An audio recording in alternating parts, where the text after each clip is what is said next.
Let's go to Lambeau Field, NFC North battle, the Packers and the Lions without Calvin Johnson. And they would really feel his absence. That's a lot of offense sitting on the sideline. Sure is. And there's a lot of great catch right there. Randall Cobb only needing the left hand. Look at that. Beautiful. One knee equals 2 feet, right? That's the rule. Led to a Mason Crosby field goal. The Packers led 3-0. Packers had a little case of the drop C's today. Play action. Wow. Ryan Taylor can't hang on.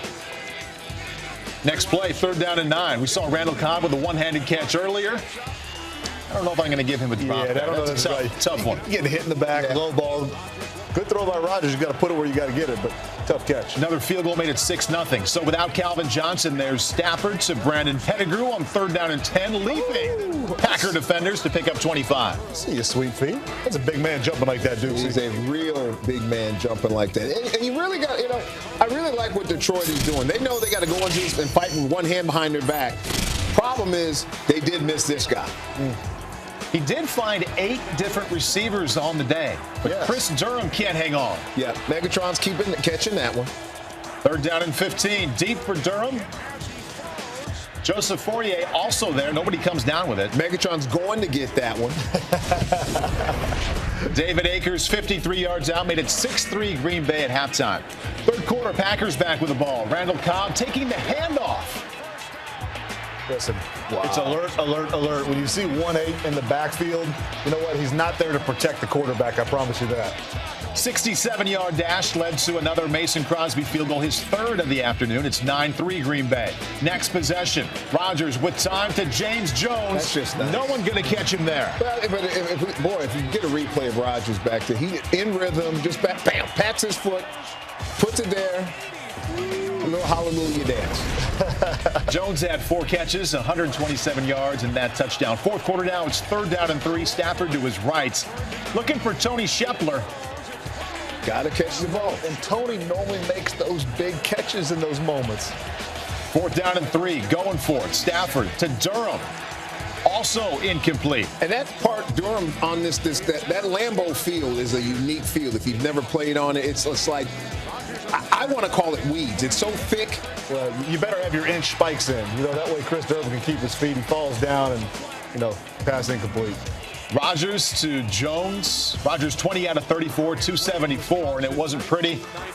Hey, Calvin Johnson could only shake his head on the sideline as the Lions fall to 3-2. The Packers improved to 2-2. Not much offense early, but Green Bay pulls away late. All right, what about Scott Tolzien getting the start? Hey, on game day morning, some crazy Packers fan was teaching our Tolzien wannabe how to celebrate. Teach you how to Lambeau leap. You ready? They're going to score a touchdown. You got to come off at 2 feet. Come on.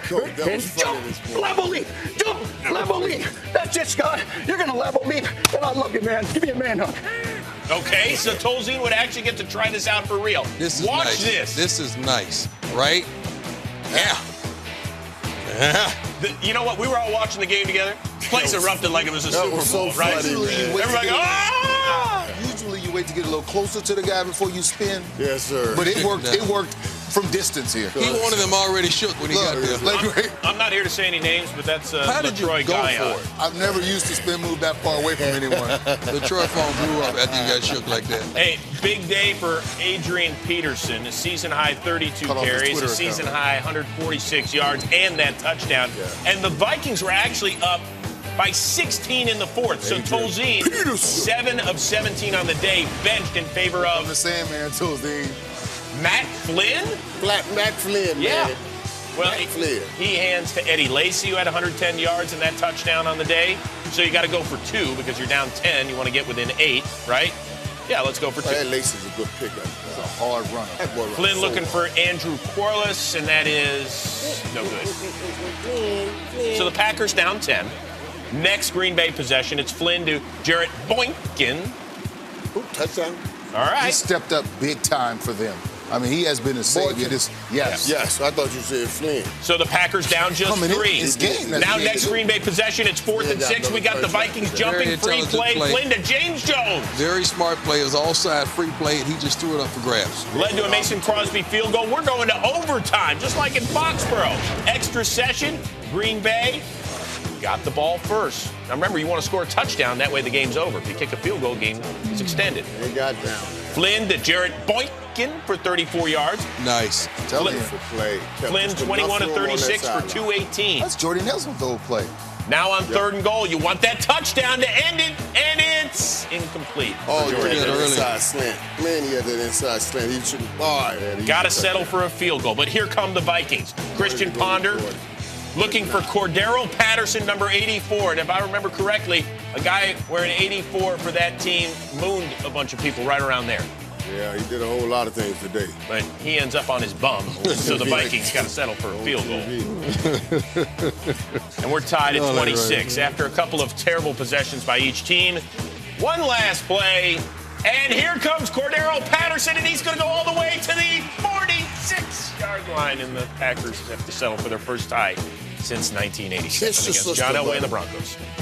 Back up, let's take a look at how things went down there at Lambeau. There is Aaron Rodgers, 0-2 against the Bears on Monday night, but 8-0 on all other days. Not a good start for Rodgers on the opening drive.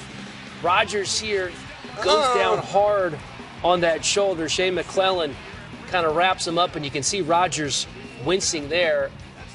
And we don't know exactly what the injury is. We just know that he left the game with the shoulder injury. Some reports have said collarbone, but we do know that Seneca Wallace. I'm calling it an AC joint. The way he ran off there, I've had enough shoulder pains. Dr. Heath Evans. Well, I'm just saying, when you've been hurt, you're like, I haven't. Early on, Seneca picked off by Julius Peppers. DJ, how many times have we seen this? We've seen it a few times over his career. Blocking kicks, tipping balls up in the air, making athletic plays. The sack production not there. Julius Peppers is still a freak. Yeah, the same number of sacks and interceptions this year for Julius Peppers. Look out, Seneca Wallace getting chased by the entire Chicago Bears defense.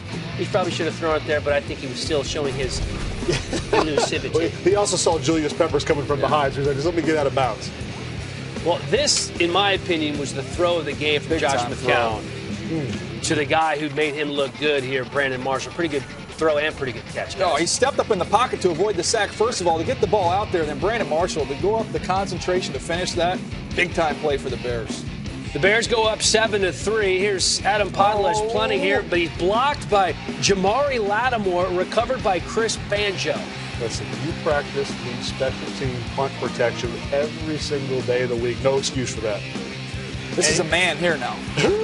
James Starks, his best run of the game. I'm telling you. I think that might have been his first run of the game. He looked explosive. Eddie Lacy was the hammer. All of a sudden, lightning came out of a bottle there with James Starks. 32-yard touchdown. Packers go up 10-7. Josh McCown, here he goes, finding a rhythm and finding Matt Forte here. He can make you look good, can't he, guys? I think Matt Forte can make you look bad if you're trying to tackle him as well. You see him in space, great speed, great vision. Love watching Matt play. That good for 33 yards, and then 2 plays later, Martellus Bennett. Oh, you should have challenged this one. I know it doesn't really matter, but Martellus Bennett, DJ, you know he's unhappy. He was right there. What about the fadeaway throw by McCown, though? Nice. Down at the 1-yard line, Matt Forte scores the touchdown. 2 Bears possessions later, it's McCown to Brandon Marshall for a 16-yard gain, and then a few plays after that, McCown keeps it himself. You know, he has underrated wheels. Big-time play there to flip his feet. Caused the defender to take a flat angle, got about 15, 16 extra yards right there.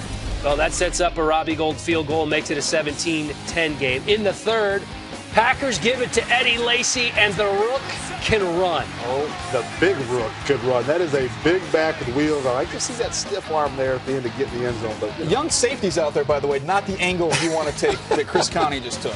I'm not sure there's an angle you want to take on Eddie Lacy. That was a 56-yard run, then a 1-yard touchdown plunge, and we're tied at 17. How about the onside kick from Mason Crosby? How high he popped that thing up. Paid dividends here, didn't it? It is gorgeous. I like the guts that it takes for Coach McCarthy to call this. Listen, you know your quarterback's hurt. Lay it on the line. Go get a division win.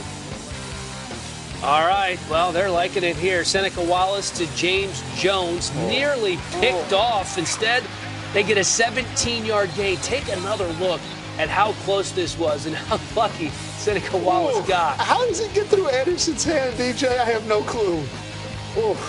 Right, and split him. Exactly. And then, what do we got here? He fumbles, but then he recovers.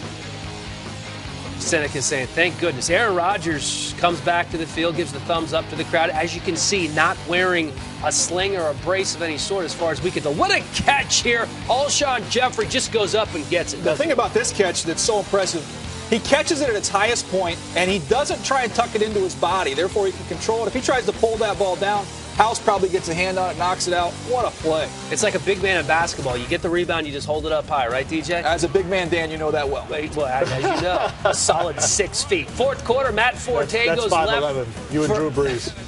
For a first down, and that was a big first down on 4th and inches. 3 plays later, McCown to Brandon Marshall for an 11-yard gain. So the Bears at midfield marching.